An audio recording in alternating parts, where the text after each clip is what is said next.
As you dive into the new manager checklist and into your new role, please heed one main guideline as a new manager. Go slow. This cannot be overstated enough. Perhaps your inner desire to show that you are a good and actionable manager pulls on you. Perhaps your own manager's words about hitting the ground running and grabbing the bull by the horn pokes at you. If that is the case for you, breathe. Give yourself some time. A minimum of 90 days, perhaps up to 6 months, to transition into your new role using the new manager checklist in this course. Sure, there is work to be done and you can choose to attend to that too, but make sure to create boundaries for yourself so you create the time and the space for you to transition into your new role. Let's get started with 3 practical tips that will help you get a good start in your new role. Tip number 1, get yourself a notebook. This can be the old-fashioned style notebook and pen, or it can be the more high-tech modern kind of a note-taking app or something like that. As long as you have something where you can write down, jot down the ideas and thoughts that come into your mind as you enter the world of management. When you start out as a new manager, make sure to mainly ask questions and listen. Pay attention to the members of your team and the organization. Get to know how your team members view their work and the team. Get to know the organization and the guiding principles in the organizations. You'll get help with this question asking and getting to know the structures in the following lectures. But once you have that in place, then you can start sharing those thoughts and ideas that are in your notebook. This applies even if you've been recruited from within the organization. Take some time to adjust to the new role and to clarify the new situation and the new relationships. If you start suggesting changes too early, it can be perceived by others as criticism of the work done previously. Also, if you haven't gotten to know the bigger picture fully yet, your ideas and solutions may not be optimal. Tip number 2, study the purpose and the goals of your organization. As preparation for your operations planning together with your team, which we'll get to later in this course, and also to avoid getting stuck in those endless details that easily come with becoming a new manager, including meetings, routines, and so forth. Make sure to spend some time to study the overall purpose and goals of your organization. Strive to answer questions such as, why does your organization exist? What is the main purpose of your organization? What is the vision of your organization? What is the plan for getting to that vision? What is the organization's message to the outside world? What are your organization's values? Find the answers to these questions by studying the long-term strategy of your organization, if there is one. There are several parts to becoming successful as a new manager, of course, otherwise they wouldn't be in this course. But this is really a key one. So make sure to set aside time to answer the questions I just stated to you and seek out the best sources for information. Tip number 3, get yourself a mentor. While this is not a must, it is highly recommended. Find someone whose values align with your values, who has done it before. Find someone who has dealt with conflicts among team members, underperforming team members, and with the frustration that can come with not being able to do everything you want to do because of budget restraints or budget cuts. If this person is your own manager, great. If it's not, and You find someone outside your organization, which is totally fine as long as it is someone whose values align with yours and someone who's done it before. Make sure to be wary of confidentiality so you don't share business secrets or sensitive details about a team member or the operations of your team with that person.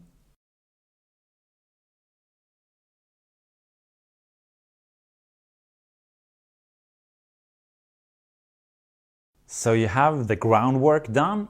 Great. Now it's time to have some really important meetings. First, with your manager or supervisor, then with your whole team, and then individually with each team member.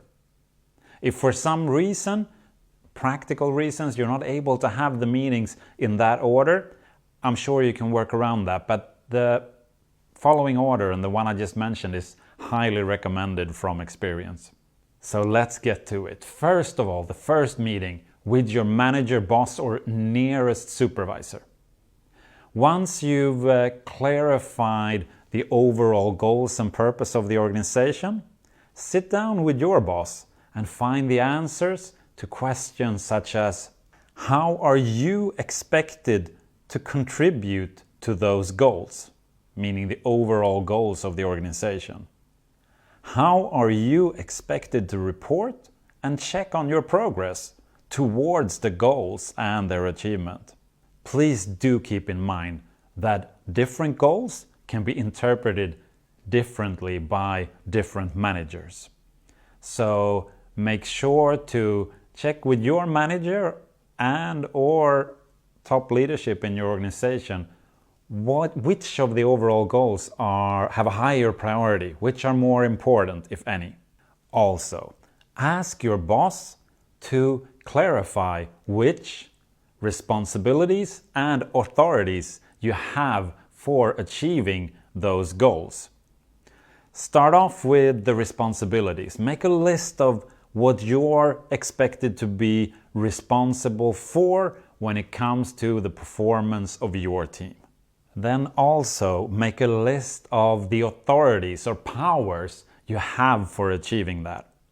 Many times new managers will find that the list of responsibilities is a lot longer than the list of authorities or powers, and that can be fine, but just being aware of that there is a difference can relieve some of the pressure it's easy to feel as a new manager with lots of responsibilities. Next, meet with the whole team. Now it is time to have a meeting, a brief meeting with your whole team. This can be done in person or virtually, depending on how spread out your team is. In that meeting, make sure to include things such as introducing yourself as their new manager, telling them what your focus will be in the beginning. A hint here is to use some of the things on the new manager checklist, for example, as your focus. Telling them that you are going to have individual talks with everyone to get to know them better.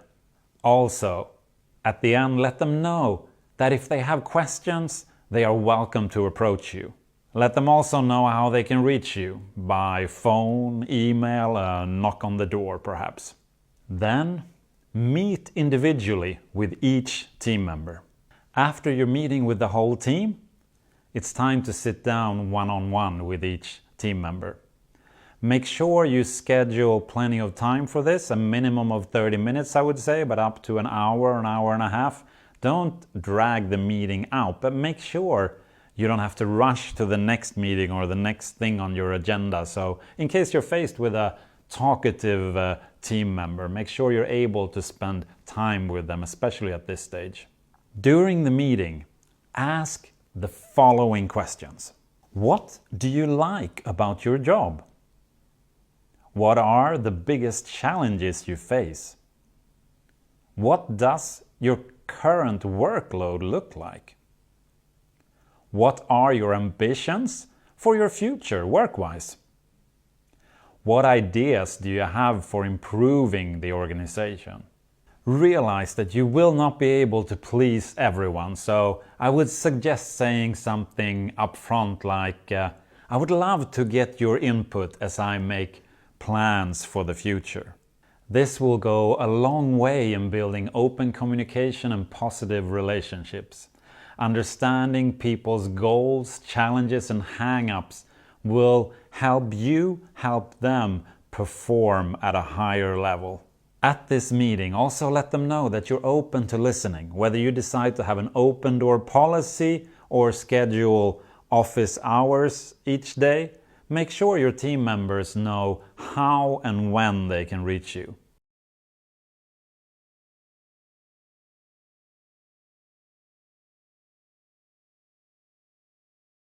A tip that might apply to you: address the shift in the relationship. This does not apply to everyone, but if it does apply to you, it is valuable to do.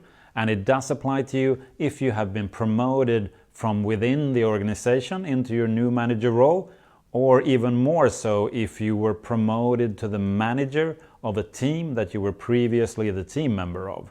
One of the most common mistakes by new managers is that they try to be liked by everyone on the team or to be an equal with the team.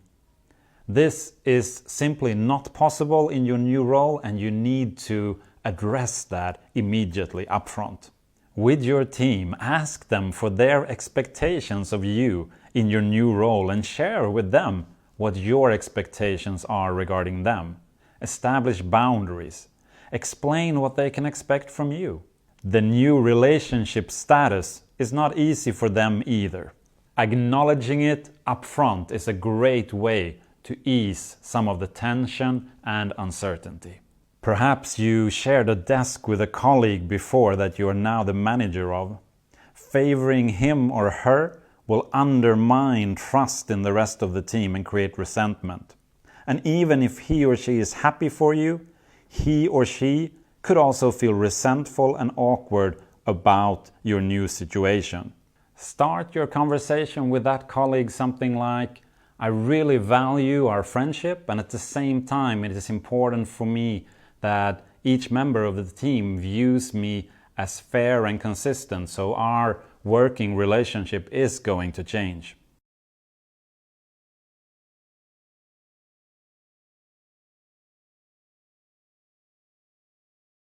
As stated in other parts of this course, the shift in mindset needed to succeed in your new role should not be underestimated.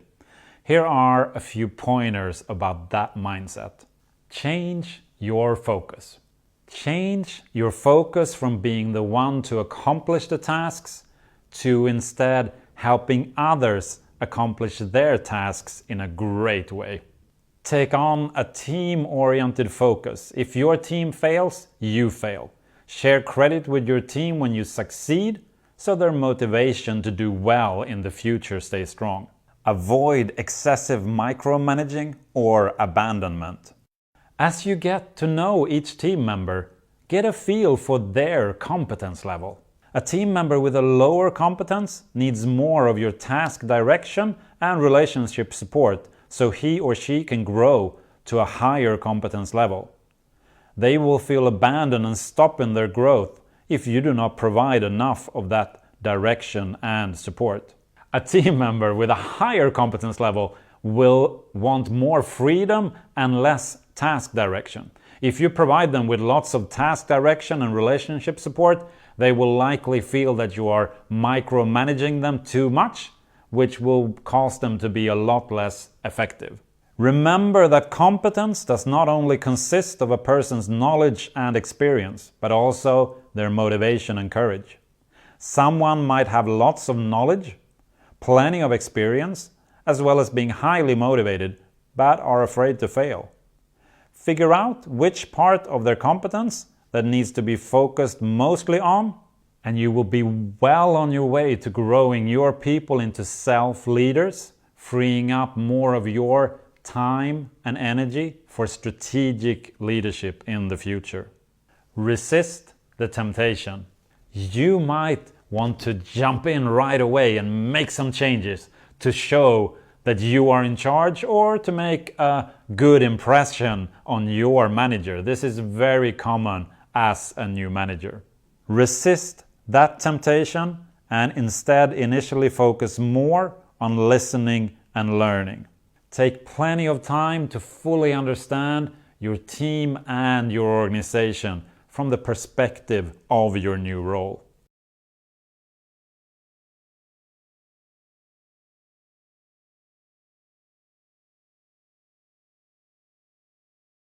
An important final note in this section about your first days as a new manager, and it is about people. To go fast with people, go slow. Resist the temptation to go fast with people no matter what your boss says, pretty much. If you want a machine to go fast, you can work on it fast. Not so much with the people side of things. There you need to move slow to go fast. Remember this and it will serve your career as a manager immensely, at least if you want that career to last longer than 6 months. Going slow means taking your time, build relationships, get to know your people. What is good for you is not necessarily good for others. You and your co-workers have different drives and ways of viewing your operations. Find out what drives your team members. Listen, but also ponder what drives you and what is different about that from what drives your team members and how you can get the most out of that combination. If you move too quickly during those initial 90 days or 120 days, really what you have to work with is role power, not relationship power. Then you will not have taken the time to build trusting relationships that are at the heart of why people follow other people, which is the difference between management and leadership. Relationship power is what is also called leadership. Common advice from above is to get down there and fix it, and then the new manager goes to their team and says, "We are going to do this," instead of listening. You might want to come across as a take action kind of person, so be wary of this when it comes to people. Your executive, your boss, might have given you some freedom to get in there and change the structures and systems, but that will not change the people side of things. This is a common mistake of new managers, to approach with quickness on both the systems process side and the people side. It burns many new managers. Go slow with people to go fast. Go as slow as you can initially without irritating your boss too much. Keep your boss in the loop. Tell him or her your plans. Keep him or her well posted. When they ask why you are not changing things, you can say something like, "Well, I'm getting to know them and I'm hearing good things, feeling good about where I am with them. If I change everything now, I don't know enough yet to do it well, and they know more than me at this stage." After some 94 days, you will know enough. You can make small changes before that, but the bigger changes will require everyone pitching in. And they are unlikely to do that in the first 94 days if they have been through a tough time. If that is the case, that you come into a team that has been through a tough time, enter with a light hand. If you force too many changes on overburdened staff, they may revolt. Take a collaborative approach and let them have a say in decisions. In the words of Karin Götblad, who recently won the award for the best manager in my native Sweden, "With time, I have become a smarter, more thoughtful and calmer manager. I am not in as much of a hurry and I listen more."